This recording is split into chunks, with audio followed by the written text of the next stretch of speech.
তাই এসো এসো মোর কামনা।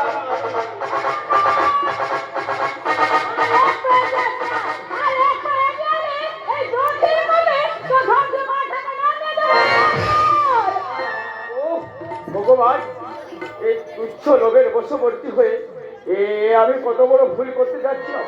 এই না না না, এত বড় ভুল আমি করবো না বৌদি। আমি আমি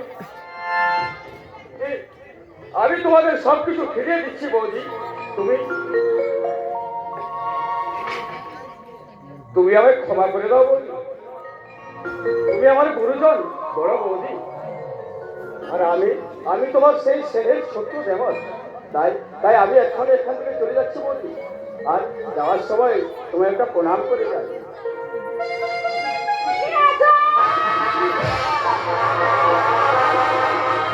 এবার কি হবে শালী হারামজাদে? তুই যখন আমার প্রস্তাবে রাজি হলি না, তখন তোকে মনের সুখে ধর্ষণ করে তারপরে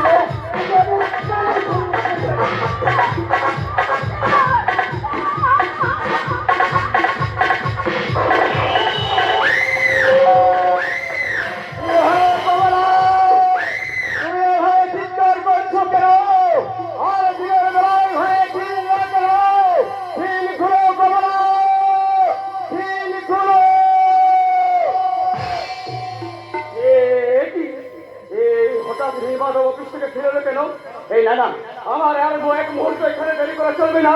আমি এক্ষুনি ওই পিছনে দরজা দিয়ে পালিয়ে যাবো।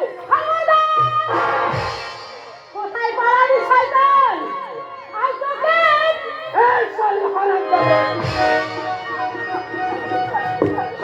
হারামজাদে ওই নীল মাধবকে বলে, এমনকি থানা পুলিশকে জানিয়ে যদি কোনো ঝামেলা সৃষ্টি করার চেষ্টা করে, তাহলে হয়তো শুধু তোদের ভিখারি সাজিয়ে দিয়ে গেলাম।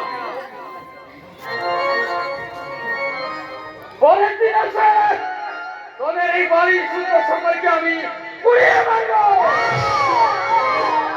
মনে রাখিস, এই দেশের আইন, আদালত, পুলিশ প্রশাসন, এমনকি গুন্ডা বাহিনী আমার হাতের মুঠোয়। তাই যদি সারা জীবনে বাঁচতে চাস, কানা কালার বোবা সেজে থাকবি। কথাটা ভালো করে মনে রাখি। মনে রাখিস,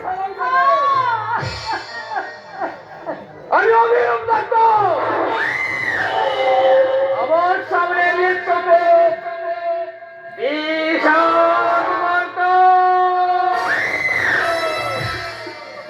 সেই গত পার হয়ে যখন তোদের দেখবার আমি ওই রাজা থেকে ভিখারি সাজাতে পেরেছি, তখন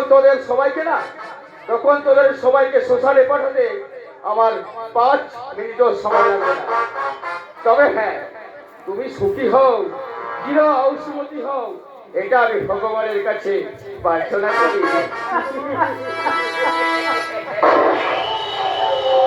কথাটা ভালো করে মনে রাখি। সরব আসি বৌদি, আসি বৌদি।